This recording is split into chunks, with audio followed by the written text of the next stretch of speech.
Hi friends, good afternoon and welcome back to my channel Arpita Shetty's Kannada vlogs. ಎಲ್ಲರೂ ಹೇಗಿದ್ದೀರಾ?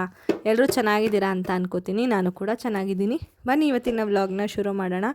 ನಾನು ಶನಿವಾರ ವ್ಲಾಗ್ನ ಸ್ಟಾರ್ಟ್ ಮಾಡಿದ್ದು ಅರ್ಲಿ ಮಾರ್ನಿಂಗ್. ಅಮ್ಮನ ಮನೆಗೆ ಹೋಗ್ತಿದ್ವಿ. ನಾನು ಸ್ಟಾರ್ಟಿಂಗಿಂದ ವ್ಲಾಗ್ ಮಾಡಿಲ್ಲ. ಇನ್ನೇನು ನಾಗಮಂಗಲ ಬಿಟ್ಟು ನಮ್ಮೂರ ಕಡೆಗೆ ಹೊರಟಾಗ ವ್ಲಾಗ್ ಸ್ಟಾರ್ಟ್ ಮಾಡೋಣ ಅಂದ್ಬಿಟ್ಟು ಮಾಡಿದ್ದೀನಿ. ನೀವು ಯಾರಾದರೂ ಇನ್ನೂ ನನ್ನ ಚಾನಲ್ ಸಬ್ಸ್ಕ್ರೈಬ್ ಮಾಡ್ಕೊಂಡಿಲ್ಲ ಅಂದರೆ ಪ್ಲೀಸ್ ಬೇಗ ಹೋಗಿ ಸಬ್ಸ್ಕ್ರೈಬ್ ಮಾಡ್ಕೊಳ್ಳಿ. ಹಾಗೆ ಇನ್ಸ್ಟಾಗ್ರಾಮಲ್ಲಿ ಕೂಡ ನೀವು ನನ್ನನ್ನು ಫಾಲೋ ಮಾಡ್ಬೋದು. ಇನ್ಸ್ಟಾಗ್ರಾಮ್ ಲಿಂಕು ಕೆಳಗಡೆ ಡಿಸ್ಕ್ರಿಪ್ಷನ್ ಬಾಕ್ಸಲ್ಲಿ ಕೊಟ್ಟಿರ್ತೀನಿ, ಚೆಕ್ ಮಾಡಿ ಒಂದ್ಸರಿ. ಹಾಗೆ ನಿಮಗೆ ಈ ವಿಡಿಯೋ ಇಷ್ಟ ಆದರೆ ದಯವಿಟ್ಟು ಲೈಕ್ ಮಾಡೋದನ್ನು ಮರಿಬೇಡಿ. ಲೈಕ್ ಮಾಡಿ ಸಪೋರ್ಟ್ ಮಾಡಿ, ಓಕೆನಾ? ಬೆಳಗ್ಗೆನೇ ಬೇಗ ಹೊರಟು ಬರ್ತಿರೋದು. ಏನಕ್ಕೆ ಅಂತಂದರೆ ದೇವಸ್ಥಾನಕ್ಕೆ ಹೋಗಬೇಕಾಗಿತ್ತು. ಅದಕ್ಕೆ ಇವತ್ತೇ ಹೋಗಬೇಕು. ನಾಳೆ ಭಾನುವಾರ ಅಮಾವಾಸ್ಯೆ ಇದೆ. ಅಮಾವಾಸ್ಯೆ ದಿನ ಹೋಗಬಾರ್ದು ಅಂತಾರಲ್ವ, ಅದಕ್ಕೆ ಇವತ್ತೇ ಹೋಗೋಣ ಅಂದ್ಕೊಂಡು ಹೊರಟಿದ್ದು. ನೆನ್ನೆನೇ ಬರೋಣ ಅಂದರೆ ಇವ್ರಿಗೆ ಡ್ಯೂಟಿ ಇತ್ತು, ಆಗಿಲ್ಲ ನಮ್ಮ ಮನೆಯವರಿಗೆ. ಹಾಗಾಗಿ ಅರ್ಲಿ ಮಾರ್ನಿಂಗ್ ಬೇಗ ಹೊರಟು ಬಂದರೆ ಇವರು ಇಲ್ಲಿ ರೆಡಿಯಾಗಿರ್ತಾರೆ. ತಿರ್ಗಾ ಇವ್ರನ್ನ ಕರ್ಕೊಂಡು ದೇವಸ್ಥಾನಕ್ಕೆ ಹೋಗಿ ಬರ್ಬೋದು ಅಂತ ಅಂದ್ಕೊಂಡು ನಾವು ಇವತ್ತೇ ಬೆಳಗ್ಗೆ ಅರ್ಲಿ ಮಾರ್ನಿಂಗ್ ಹೊರಟಿರೋದು. ನಾನು ಪಾಪುಗೆ ಸೋಪ್ ತರೋದು ಮರ್ತ್ಕೊಂಡೆ. ಇಲ್ಲೇ ಒಂದು ಹೊಸ ತೊಗೊಳ್ಳೋಣ ಅಂದ್ಬಿಟ್ಟು ನಮ್ಮ ಮನೆಯವರು ಅಪೋಲೋ ಫಾರ್ಮಸಿಗೆ ಹೋಗ್ಬಿಟ್ಟು ತಂದರು. ಇವಾಗ ಪಾಪುಗೆ ನಾನು ಟೆಡಿ ಬಾರ್ ಸೋಪ್ ಯೂಸ್ ಮಾಡ್ತಾಯಿದ್ದೀನಿ. 1 ಮಂತಿಂದ ಯೂಸ್ ಮಾಡ್ತಾಯಿದ್ದೀನಿ. ಅಮ್ಮನ ಮನೆಯಿಂದ ಹೋದ್ನಲ್ಲ ಆವಾಗಿಂದ. ಮತ್ತು ಪಾಪುಗೆ ಫೇಸ್ ಕ್ರೀಮ್ನ ನಾನು ಮಮಾ ಅರ್ಥದ್ದು ಯೂಸ್ ಮಾಡ್ತಾಯಿದ್ದೀನಿ. ಜೊತೆಗೆ ಬಾಡಿ ಲೋಷನ್ ಕೂಡ ಇವಾಗ ಮಮಾ ಅರ್ಥದೇ ಯೂಸ್ ಮಾಡ್ತಾಯಿದ್ದೀನಿ. ತುಂಬ ಜನ ಕೇಳ್ತಿರ್ತೀರ ಯಾವ ಪ್ರಾಡಕ್ಟ್ಸ್ ಯೂಸ್ ಮಾಡ್ತೀರಾ ಬೇಬಿಗೆ ಅಂತ ಹೇಳ್ಬಿಟ್ಟು. ಅದಕ್ಕೇ ಪೌಡರ್ ನಾನು ಜಾಸ್ತಿ ಏನು ಯೂಸ್ ಮಾಡಲ್ಲ ಅವಳಿಗೆ. ಮತ್ತು ಶ್ಯಾಂಪೂನು ಇನ್ನೂ ಹಿಮಾಲಯದಿದೆ, ಅದು ಜಾಸ್ತಿ ಯೂಸ್ ಮಾಡಲ್ಲ ಅಲ್ವಾ. ಹಂಗಾಗಿ ಅದಿನ್ನೂ ಆಲ್ಮೋಸ್ಟ್ ಒಂದು ಅರ್ಧ ಬಾಟ್ಲಿದೆ. ಅದು ಖಾಲಿ ಆದಮೇಲೆ ಬೇರೆದು ಮಮಾ ಅರ್ಥದೇ ಯೂಸ್ ಮಾಡೋಣ ಅಂತ ಸುಮ್ಮನೆ ಇದ್ದೀನಿ. ಇವಾಗ ಬಂದು ರೀಚ್ ಆದ್ವಿ ಮನೇನ. 9 ಕಾಲ ಆಗಿತ್ತು. ಅಮ್ಮ ಬಂದ ತಕ್ಷಣ ಪೂಜೆ ಮಾಡ್ತಾಯಿದ್ರು. ಅವರು ರೆಡಿಯಾಗಿದ್ದರು, ಸ್ನಾನ ಎಲ್ಲ ಮಾಡಿಕೊಂಡು. ನನ್ನ ತಮ್ಮನೂ ರೆಡಿಯಾಗಿದ್ದ, ಅಪ್ಪ ರೆಡಿ ಆಗ್ತಾಯಿದ್ರು. ಇವಾಗ ನಾವು ಫ್ರೆಶ್ ಅಪ್ ಆಗಬೇಕು, ಅಂದರೆ ತಲೆ ಸ್ನಾನ ಮಾಡ್ಕೋಬೇಕು. ದೇವಸ್ಥಾನಕ್ಕಲ್ವ, ಇಲ್ಲಿ ನೀಟಾಗಿ ತಲೆ ಸ್ನಾನ ಮಾಡ್ಕೊಂಡು ಹೋಗಿ ಅಲ್ಲೂ ಕೂಡ ಸ್ನಾನ ಮಾಡಬೇಕು. ಕಲ್ಯಾಣಿ ಇರುತ್ತೆ ಅಲ್ಲಿ. ಅದಕ್ಕೇ ಅಪ್ಪ ಫ್ರೆಶ್ ಅಪ್ ಆಗಿ ಬರಲಿ ಅಂತ ಹೇಳ್ಬಿಟ್ಟು ವೆಯ್ಟ್ ಮಾಡ್ತಾಯಿದ್ವಿ. ಆ್ಯಕ್ಚುಲಿ ನಾವು ಅಲ್ಲೇ ಹೋಗಿ ಮಾಡ್ಕೊಳ್ಳೋಣ ಒಟ್ಟಿಗೆ ಅಂದ್ಬಿಟ್ಟು ಮನೆಯಲ್ಲಿ ಜಸ್ಟ್ ಫೇಸ್ ವಾಶ್ ಮಾಡ್ಕೊಂಡು ಬಂದಿದ್ವಿ. ಬಟ್ ಇಲ್ಲಿಗೆ ಬಂದಮೇಲೆ ಅಮ್ಮ ಹೇಳಿದ್ರು ಇಲ್ಲ, ನೀಟಾಗಿ ತಲೆ ಸ್ನಾನ ಎಲ್ಲ ಮಾಡಿಕೊಂಡೇ ಹೋಗಬೇಕು ಅಂತ. ಸೊ ಇವಾಗ ನಾವು ಇಲ್ಲಿ ಮತ್ತೆ ರೆಡಿ ಆಗಬೇಕು. ಪಾಪು ನೋಡಿ ಅಮ್ಮನ ಹತ್ರ ಹೋಗ್ತಾನೇ ಇರಲಿಲ್ಲ. ನನ್ನ ತಮ್ಮನ ಹತ್ರ ಮಾತ್ರ ಹೋದ್ಲು. ಅಮ್ಮನ ಹತ್ರ ಒಂದು ಸ್ವಲ್ಪ ಹೊತ್ತು ನೋಡಿಬಿಟ್ಟು ಆಮೇಲೆ ಹೋದ್ಲು. ಹಾಗೆ ಇನ್ನೊಂದು ಹೇಳೋದು ಮರ್ತೆ, ಪಾಪುಗೆ ಯಾವ ಆಯಿಲ್ ಯೂಸ್ ಮಾಡ್ತೀರಾ ಅಂತ ಕೇಳ್ತಿರ್ತೀರ. ಹರಳೆಣ್ಣೆ ಮತ್ತು ಕೊಬ್ಬರಿ ಎಣ್ಣೆ ಅದೆರಡು ಯೂಸ್ ಮಾಡ್ತೀನಿ ನಾನು ಅವಳಿಗೆ. ಅಂದರೆ ಈಗ ವಾತಾವರಣ ಹೇಗಿದೆ ಅನ್ನೋದ್ರ ಮೇಲೆ ಡಿಪೆಂಡ್ ಆಗಿ ಯೂಸ್ ಮಾಡ್ತೀನಿ. ತುಂಬ ಕೋಲ್ಡ್ ಎಲ್ಲ ಇದ್ದರೆ ಹರಳೆಣ್ಣೆ ಅವಾಯ್ಡ್ ಮಾಡ್ತೀನಿ, ಮತ್ತು ಕೊಬ್ಬರಿ ಎಣ್ಣೆನೇ ಯೂಸ್ ಮಾಡ್ತೀನಿ. ಇಲ್ಲ ಅಂದರೆ ಎರಡು ಮಿಕ್ಸ್ ಮಾಡಿ ಯೂಸ್ ಮಾಡ್ತೀನಿ. ಹಾಗೆ ಪಾಪುಗೆ ಆಯಿಲ್ ಮಸಾಜ್ ಮಾಡೋಕ್ಕೆ ನಾನು ಇವಾಗ ಪ್ಯಾರಾಚೂಟ್ ಕೋಕೋನಟ್ ಆಯಿಲು ಮತ್ತು ಹರಳೆಣ್ಣೆನೇ ಯೂಸ್ ಮಾಡೋದು. ಹರಳೆಣ್ಣೆನೂ ಅಷ್ಟೇ ಪ್ಯಾಕೆಟಲ್ಲಿ ತರಿಸಿಟ್ಕೊಂಡಿದ್ದೀನಿ. ತುಂಬ ದಿನದಿಂದ ಅವಳು ಹುಟ್ಟಿದಾಗಿಂದನೇ ಅಂತ ಅನ್ಬೋದು ಯೂಸ್ ಮಾಡ್ತಾಯಿದ್ದೀನಿ. ಅದು ಇನ್ನೂ ಇದೆ, 1 ಲೀಟರ್ ತಂದಿಟ್ಕೊಂಡಿದ್ದು, ಅದನ್ನೇ ಯೂಸ್ ಮಾಡ್ತಾಯಿದ್ದೀನಿ. ಬೆಚ್ಚಗೆ ಮಾಡಿಬಿಟ್ಟು ಯೂಸ್ ಮಾಡ್ಕೊತೀವಿ. ಫೈನಲಿ ಇವಾಗ ಹೊರಟಿದ್ದೀವಿ ನೋಡಿ. ಫ್ರೆಶ್ ಅಪ್ ಆಗಿ ಎಲ್ಲ ಹೊರಟಿದ್ದೀವಿ. ನಾನು ಹಣೆಗೆ ಸ್ಟಿಕ್ಕರ್ ಇಟ್ಕೊಳ್ಳೋಕ್ಕೆ ಹೋಗಿಲ್ಲ, ನನ್ನ ಮಗಳು ಕಿತ್ತಾಕ್ತಾಳೆ ಅಂತ ಗೊತ್ತಲ್ಲ, ಅದಕ್ಕೇ ಸ್ವಲ್ಪ ಕುಂಕುಮನೇ ಇಟ್ಕೊಂಡ್ಬಿಟ್ಟಿದ್ದೀನಿ. ಮಳೆ ಬರೋ ಥರನೇ ಇತ್ತು ವಾತಾವರಣ ಎಲ್ಲ. ಆದ್ರೂ ಹೆಂಗಾಗುತ್ತೋ ಆಗಲಿ ಅಂತ ದೇವ್ರ ಮೇಲೆ ಭಾರ ಹಾಕ್ಬಿಟ್ಟು ಹೊರಟಿದ್ದೀವಿ. ಇವಾಗ ಹೋಗ್ತಾ ಶ್ರವಣ ಬೆಳಗೊಳದ ಮೇಲೆ ಹೋಗೋದು. ಹಾಗಾಗಿ ಅಲ್ಲಿ ಬೆಟ್ಟ ಎಲ್ಲ ಕಾಣಿಸ್ತಾ ಇದೆ, ಮೂರ್ತಿ ಕೂಡ ಕಾಣಿಸ್ತಾ ಇದೆ, ನೋಡ್ಬೋದು. ನೀವು ಯಾರೆಲ್ಲ ಈ ಬೆಟ್ಟ ಹತ್ತಿದ್ದೀರಾ, ನೋಡಿದ್ದೀರಾ, ವಿಸಿಟ್ ಮಾಡಿದ್ದೀರಾ ಈ ಪ್ಲೇಸ್ನ ಅಂತ ಹೇಳ್ಬಿಟ್ಟು ಕಮೆಂಟ್ ಮಾಡಿ. ನಾನು ತುಂಬ ಸರಿ ಈ ಪ್ಲೇಸ್ ಮೇಲೆ ಓಡಾಡ್ತಿರ್ತೀವಿ ಬೇರೆ ಊರುಗಳಿಗೆಲ್ಲ ಹೋಗ್ಬೇಕಾದ್ರೆ. ಬಟ್ ಒಂದೇ ಸರಿ ಬೆಟ್ಟನ ಹತ್ತಿರೋದು. ಸ್ವಲ್ಪ ಟೈಮ್ ಹಿಡಿಯುತ್ತೆ ಮತ್ತು ಜಾಸ್ತಿನೇ ಇದೆ ಅಂತ ಅನ್ನಿಸ್ತು ನಮಗೆ. ಅಮ್ಮ, ನಾನು, ಅಪ್ಪ, ನಮ್ಮ ಮನೆಯವರು ಎಲ್ಲ ಹತ್ತಿದ್ವಿ. ಅದನ್ನೇ ಡಿಸ್ಕಸ್ ಮಾಡ್ತಿದ್ವಿ. ಇವಾಗ ಹೋಗ್ತಿದ್ದೀವಲ್ಲ ದೇವಸ್ಥಾನ ಸಾಸ್ಲು ಅಂತ ಹೇಳಿ, ಅಲ್ಲಿ ಏನಾದರೂ ಬೇಗ ಎಲ್ಲ ಪೂಜೆ ಎಲ್ಲ ಆಗಿ ರಿಟರ್ನ್ ಬರಬೇಕಾದ್ರೆ ಟೈಮ್ ಇದ್ದರೆ ಇಲ್ಲಿಗೆ ಹೋಗೋಣ ಅಂತ ಹೇಳ್ತಿದ್ದೆ. ಅದಕ್ಕೆ ಇವಾಗ ಬೆಟ್ಟ ಹತ್ತಕ್ಕಾಗಲ್ಲ ಅಂತ ಹೇಳ್ತಿದ್ರು ನಮ್ಮ ಅಮ್ಮ ನಮ್ಮ ಅಪ್ಪ ಇಬ್ಬರೂ. ನಾವು ಹೆಂಗೋ ಹತ್ಬಿಡ್ಬೋದು, ಬಟ್ ಅವ್ರು ಹತ್ತೋದಕ್ಕೆ ಸ್ವಲ್ಪ ಕಷ್ಟ ಆಗುತ್ತೆ. ಮತ್ತು ಪಾಪು ಬೇರೆ ಇದ್ದಾಳಲ್ಲ, ಸುಮ್ಮನೆ ಯಾಕೆ ರಿಸ್ಕ್ ಅಂದ್ಬಿಟ್ಟು ಆ ಪ್ಲೇಸ್ ಬೇಡ, ಅಕಸ್ಮಾತ್ ಟೈಮ್ ಸಿಕ್ಕಿದ್ರು ಬೇರೆ ಕಡೆ ಎಲ್ಲಾದರೂ ಹೋಗೋಣ ಅಂತ ಮಾತಾಡ್ತಾ ಇದ್ವಿ. ಇವಾಗ ಇಲ್ಲಿ ಬಂದ್ವಿ, ಸಿಕ್ಕಾಬಟ್ಟೆ ರಶ್ ಇತ್ತು. ನಾವು ಬಂದಿದ್ದು ಶನಿವಾರ, ಜನ ಕಡಿಮೆ ಇರ್ತಾರೆ ಅಂತ ಅಂದ್ಕೊಂಡು ಬಂದರೆ ಸಿಕ್ಕಾಬಟ್ಟೆ ಜನ ಇದ್ದರು. ಫೈನಲಿ ಇವಾಗ ಅಲ್ಲೇ ಕಲ್ಯಾಣಿನಲ್ಲಿ ಸ್ನಾನ ಮಾಡಿಕೊಂಡು ಫ್ರೆಶ್ ಅಪ್ ಆಗಿ ದೇವರ ದರ್ಶನ ಎಲ್ಲ ಮಾಡಿಕೊಂಡು ಇನ್ನೊಂದು ಕಡೆ ನಾಗರಕಲ್ಲು ಎಲ್ಲ ಇರುತ್ತಲ್ಲ ಆ ಥರ ಪ್ಲೇಸ್ ಇದೆ, ಅಲ್ಲಿ ಹೋಗ್ತಾಯಿದ್ದೀವಿ ಅಲ್ಲಿಗೆ. ಇಲ್ಲೇನು ನಾನು ವೀಡಿಯೋ ಮಾಡ್ಕೊಳಕ್ಕೆ ಹೋಗಿಲ್ಲ, ಯಾಕೆಂದರೆ ನಾವು ಯಾರೂ ಕೂಡ ಮೊಬೈಲ್ ತೊಗೊಂಡು ಹೋಗಿಲ್ಲ. ಕಲ್ಯಾಣಿ ಹತ್ರ ಎಲ್ಲ ಸುಮ್ಮನೆ ರಿಸ್ಕ್ ಆಗುತ್ತೆ ಅಂದ್ಬಿಟ್ಟು ತೊಗೊಂಡು ಹೋಗಿಲ್ಲ. ಜಸ್ಟ್ ಹಾಗೆ ಹೋಗ್ಬಿಟ್ಟು ದೇವ್ರ ದರ್ಶನ ಎಲ್ಲ ಮಾಡ್ಕೊಂಡು ಬಂದ್ವಿ. ಏನಂದರೆ ಇವಾಗೆಲ್ಲ ಫುಲ್ಲು ಕನ್ಸ್ಟ್ರಕ್ಷನ್ ಮಾಡ್ತಿದ್ದಾರೆ, ಅಂದರೆ ಆಲ್ಟ್ರೇಷನ್ ಮಾಡ್ತಿದ್ದಾರೆ ಎಲ್ಲನೂ. ದೇವಸ್ಥಾನ ಎಲ್ಲ ಬೇರೆದೆಲ್ಲ ಕಟ್ಟೋದಕ್ಕೆ ಎಲ್ಲ ಮಾಡ್ತಿದ್ದಾರೆ. ಹಾಗಾಗಿ ಗರ್ಭಗುಡೀಲಿ ಒಂದು ದೇವಸ್ಥಾನದಲ್ಲಿ ಏನು ದರ್ಶನ ಇರಲಿಲ್ಲ, ಇನ್ನೊಂದು ದೇವಸ್ಥಾನದಲ್ಲಿ ಮಾತ್ರ ದರ್ಶನ ಮಾಡಿಕೊಂಡು ಬಂದಿದ್ದು. ಅದು ಅಲ್ಲದೆ ಅಮಾವಾಸ್ಯೆ ನಾಳೆ ಇರೋದ್ರಿಂದ ಮುಗ್ದೋಗುತ್ತೆ ಕಾರ್ತಿಕ್ ಮಾಸ ಅಂತ ತುಂಬ ಜನ ಇವತ್ತು ಬಂದಿದ್ದರು. ನಾಳೆನೂ ಬರೋಕ್ಕಾಗಲ್ಲ, ಅಮಾವಾಸ್ಯೆ ದಿನ ಬರಬಾರ್ದು ಅಂತ. ಅದಕ್ಕೇ ಜಾಸ್ತಿ ಜನ ರಶ್ ಇದ್ರು ಅಂತ ಅನ್ಕೋತೀವಿ. ನಾವು ಅಂದ್ಕೊಂಡ್ವಿ ಶನಿವಾರ ಅಲ್ವಾ ಜಾಸ್ತಿ ಇರಲ್ಲ, ಸೋಮವಾರ ಭಾನುವಾರ ಆದರೆ ಜಾಸ್ತಿ ಇರ್ತಾರೆ ಅಂದ್ಬಿಟ್ಟು ಈ ಟೈಮಲ್ಲಿ ಇಟ್ಕೊಂಡಿದ್ದು. ನೋಡಿದ್ರೆ ಇವತ್ತೇ ಫುಲ್ಲು ರಶ್ ಇತ್ತು. ಈಗ ಇನ್ನೊಂದು ಕಡೆಗೆ ಕಾರ್ ಅಲೋ ಮಾಡಿದ್ದಾರೆ, ಅಂದರೆ ವೆಹಿಕಲ್ಸ್ ಅಲೋ ಮಾಡಿದ್ದಾರೆ. ಇಲ್ಲಿನ್ನೂ ರಶ್ ಆಗಿರಲಿಲ್ಲ ಅಂತ. ಕೆಲವೊಂದು ಸರಿ ಏನು ಮಾಡ್ತಾರೆ ಅಂದರೆ ಅಲ್ಲೇ ಸ್ಟಾಪ್ ಮಾಡಿಬಿಡ್ತಾರೆ, ಕಾರು ಬೈಕ್ ಏನೂ ಬಿಡಲ್ಲ, ನಡ್ಕೊಂಡು ಬರಬೇಕು. ಅಲ್ಲಿಂದ ಆಲ್ಮೋಸ್ಟ್ 1.5-2 ಕಿಲೋಮೀಟ್ರ್ ಇದೆ. ಅಷ್ಟು ದೂರ ಒಂದು ಸರಿ ನಡ್ಕೊಂಡೇ ಬಂದಿದ್ವಿ ನಾವು. ರಶ್ ಆದರೆ ಹಂಗೆ ಮಾಡಿಬಿಡ್ತಾರೆ.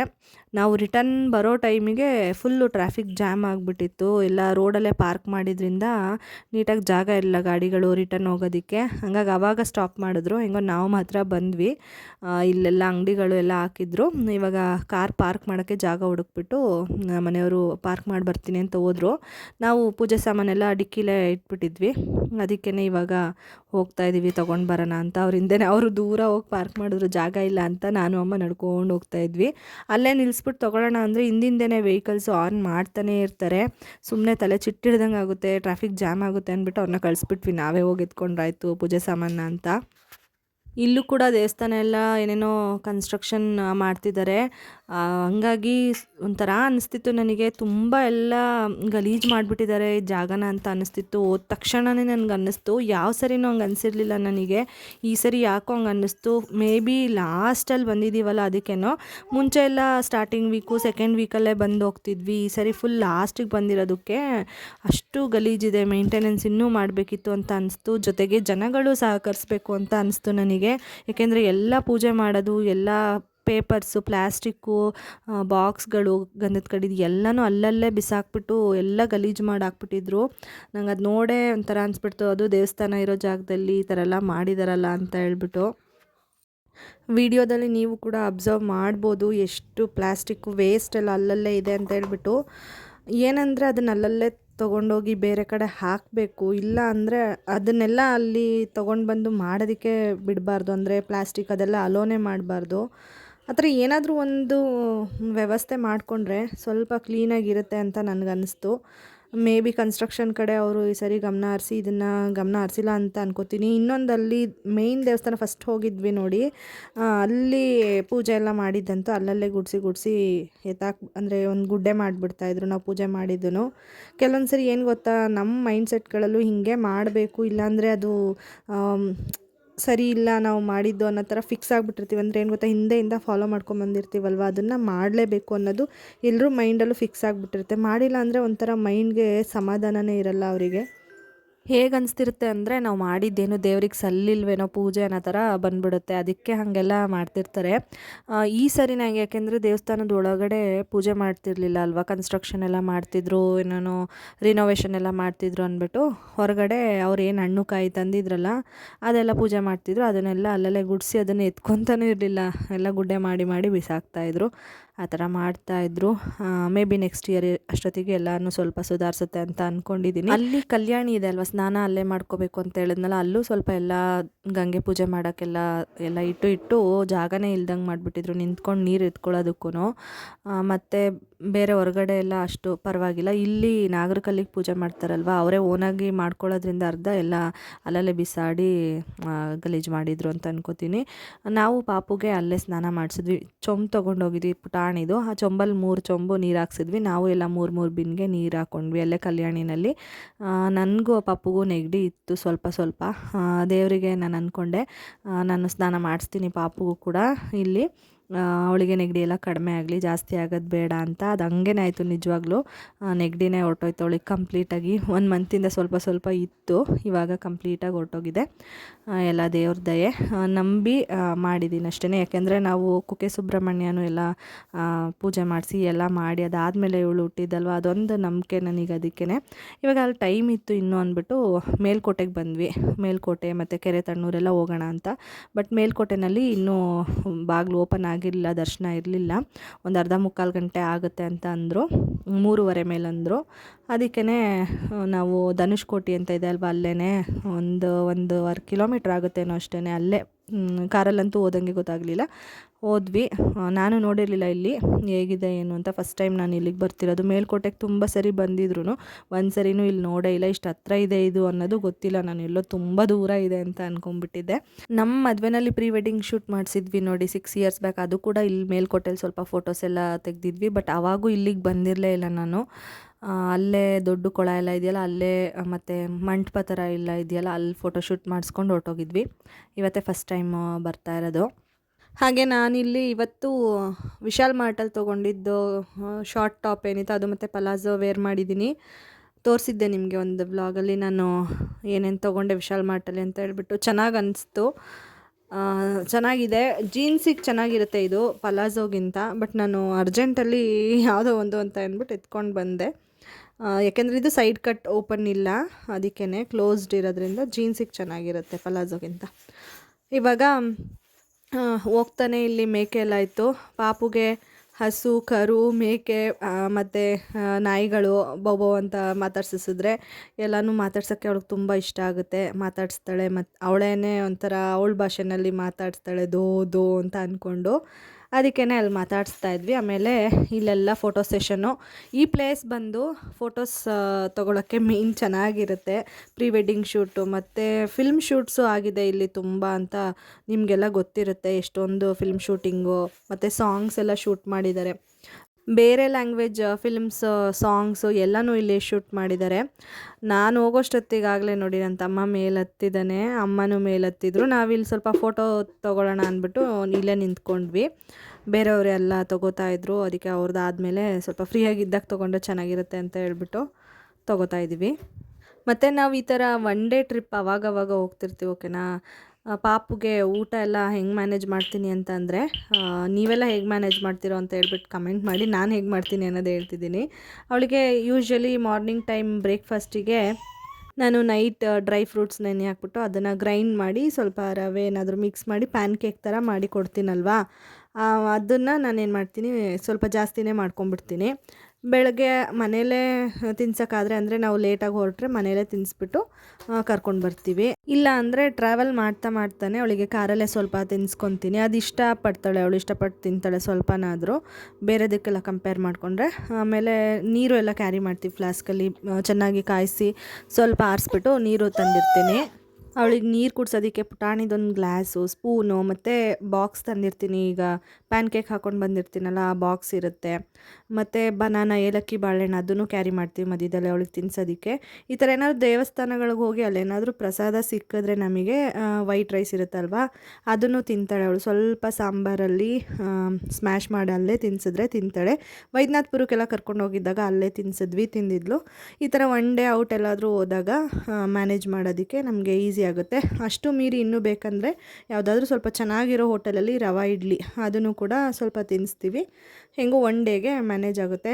ಇನ್ನು 2 to 3 ಡೇಸ್ ಆ ಥರ ಎಲ್ಲ ಹೋದರೆ ಹೇಗೆ ಮ್ಯಾನೇಜ್ ಮಾಡೋದು ಅಂತ ಯೋಚನೆ ಮಾಡಿ ಪ್ಲ್ಯಾನ್ ಮಾಡ್ಕೋತಾ ಇದ್ದೀನಿ. ಮುಂದೆ ಹೋಗೋ ಅಂಥ ಪರಿಸ್ಥಿತಿ ಬಂದೇ ಬರುತ್ತೆ. 2 to 3 ಡೇಸ್ ಎಲ್ಲ ಟ್ರಿಪ್ ಹೋಗೋಂಥ ಟೈಮ್ ಬಂದಾಗ ಏನು ಮಾಡೋದು ಅಂತ ನಾನು ಸ್ವಲ್ಪ ಎಲ್ಲ ಥಿಂಕ್ ಮಾಡ್ತಾಯಿದ್ದೀನಿ. ನೋಡೋಣ, ಅದೂ ನಿಮ್ಮ ಹತ್ರ ಶೇರ್ ಮಾಡ್ಕೋತೀನಿ. ಸದ್ಯಕ್ಕೆ ಇವಾಗ ನಾನು ಅವಳಿಗೆ 1 ಡೇ ಎಲ್ಲ ಹೋದಾಗ ಈ ಥರ ಮ್ಯಾನೇಜ್ ಮಾಡ್ತಾಯಿದ್ದೀನಿ. ಅಂದರೆ ಜಾಸ್ತಿ ಫ್ರೂಟ್ಸು ಕೊಟ್ಟು ಮ್ಯಾನೇಜ್ ಮಾಡ್ಬೋದು. ಇವಾಗ ಆ್ಯಪಲ್ ಕೊಡ್ಬೋದು.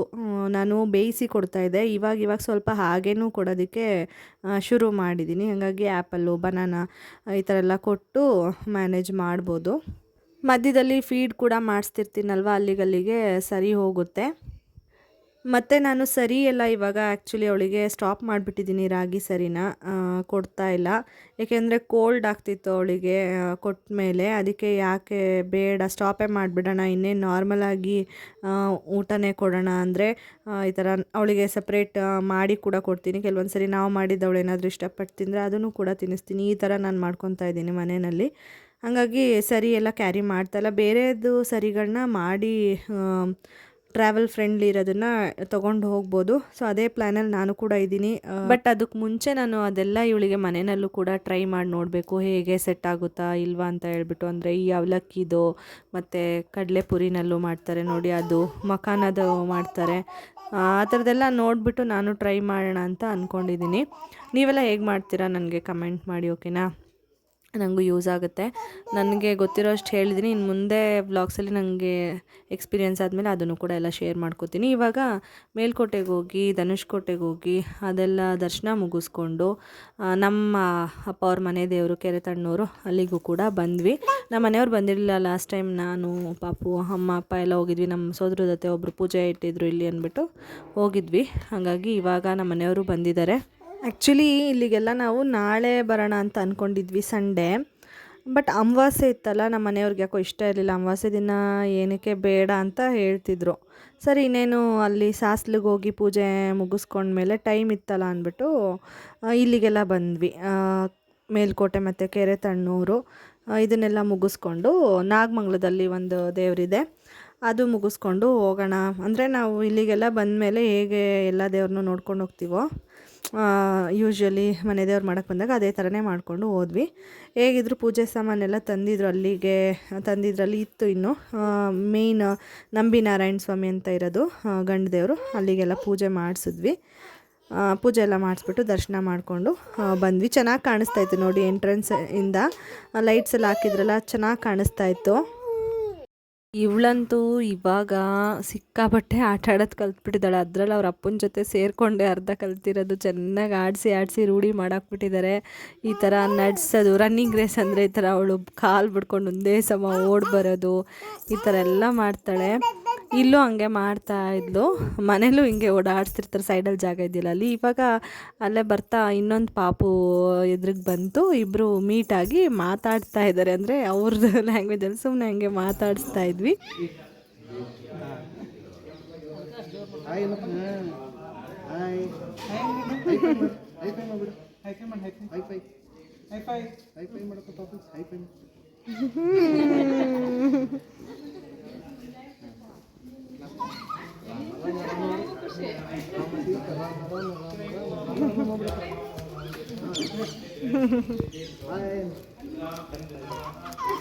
ಖುಷಿ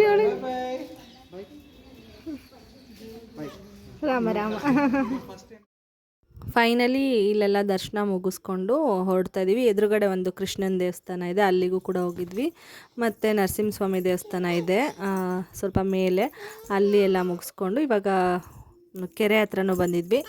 ಕೆರೆ ಹತ್ರನೂ ಒಂದು ವೀವ್ ನೋಡಿಕೊಂಡು ಇವಾಗ ರಿಟರ್ನ್ ಹೊರಡಬೇಕು ನಾಗಮಂಗಲಕ್ಕೆ. ಅಲ್ಲಿ ವೀರಭದ್ರ ಸ್ವಾಮಿ ದೇವಸ್ಥಾನಕ್ಕೆ ಹೋಗಿ ಮನೆಗೆ ಹೋಗಬೇಕು. ಇಷ್ಟೇ ಇವತ್ತಿನ ವ್ಲಾಗ್. ಒಂದು ಪುಟಾಣಿ ಟ್ರಾವೆಲಿಂಗ್ ವ್ಲಾಗ್ ನಿಮ್ಮ ಹತ್ರ ಶೇರ್ ಮಾಡ್ಕೊಂಡಿದ್ದೀನಿ. ಜೊತೆಗೆ ಪಾಪುಗೆ ಯಾವ ಪ್ರಾಡಕ್ಟ್ಸ್ ಯೂಸ್ ಮಾಡ್ತೀನಿ ಅದು, ಮತ್ತು ಫುಡ್ಡೆಲ್ಲ ಹೆಂಗೆ ಮ್ಯಾನೇಜ್ ಮಾಡ್ತೀನಿ ಒನ್ ಡೇ ಟ್ರಾವೆಲ್ ಮಾಡಬೇಕಾದ್ರೆ, ಮತ್ತು ಫ್ಯೂಚರಲ್ಲಿ ಜಾಸ್ತಿ ದಿನ ಟ್ರಿಪ್ ಹೋದರೆ ಹೇಗೆ ಮ್ಯಾನೇಜ್ ಮಾಡಬೇಕು ಅಂತ ಅಂದ್ಕೊಂಡಿದ್ದೀನಿ ಅನ್ನೋದ್ರ ಬಗ್ಗೆ ಎಲ್ಲ ಸ್ವಲ್ಪ ನಿಮ್ಮ ಹತ್ರ ಡಿಸ್ಕಸ್ ಮಾಡಿದ್ದೀನಿ. ನಿಮ್ಗೇನು ಅನ್ನಿಸ್ತು ಅಂತ ಹೇಳ್ಬಿಟ್ಟು ನನಗೆ ಕಮೆಂಟ್ ಮಾಡಿ ತಿಳಿಸಿ. ಚಾನಲ್ ಸಬ್ಸ್ಕ್ರೈಬ್ ಮಾಡ್ಕೊಳ್ದೆ ಇನ್ನೂ ಹಾಗೆ ನೋಡ್ತಾ ಇದ್ದರೆ ದಯವಿಟ್ಟು ಸಬ್ಸ್ಕ್ರೈಬ್ ಮಾಡಿಕೊಂಡು ವಿಡಿಯೋಸು ವ್ಲಾಗ್ಸ್ ಎಲ್ಲ ನೋಡಿ ಸಪೋರ್ಟ್ ಮಾಡಿ. ಹಾಗೆ ಈ ವಿಡಿಯೋ ಇಷ್ಟ ಆದರೆ ಲೈಕ್ ಮಾಡೋದನ್ನು ಮರಿಬೇಡಿ. ಮತ್ತು ಯಾರ್ಯಾರು ಈ ವಿಡಿಯೋನ ಇಲ್ಲಿವರೆಗೂ ಪೇಷನ್ಸಿಂದ ಟೈಮ್ ಕೊಟ್ಟು ನೋಡಿದ್ದೀರಾ ಅವರೆಲ್ಲರಿಗೂ ಸ್ಪೆಷಲ್ ಥ್ಯಾಂಕ್ಸ್ ಹೇಳೋದಕ್ಕೆ ಇಷ್ಟಪಡ್ತೀನಿ. ಇವಾಗ ಇಲ್ಲೊಂದು ಸ್ವಲ್ಪ ಫೋಟೋಸ್ ತೊಗೊಂಡು ಹೊರಡ್ತಾ ಇದ್ದೀವಿ. ಮತ್ತು ನೆಕ್ಸ್ಟ್ ವ್ಲಾಗಲ್ಲಿ ಸಿಗ್ತೀನಿ. ಅಲ್ಲಿವರೆಗೂ ಟೇಕ್ ಕೇರ್, ಬಾಯ್.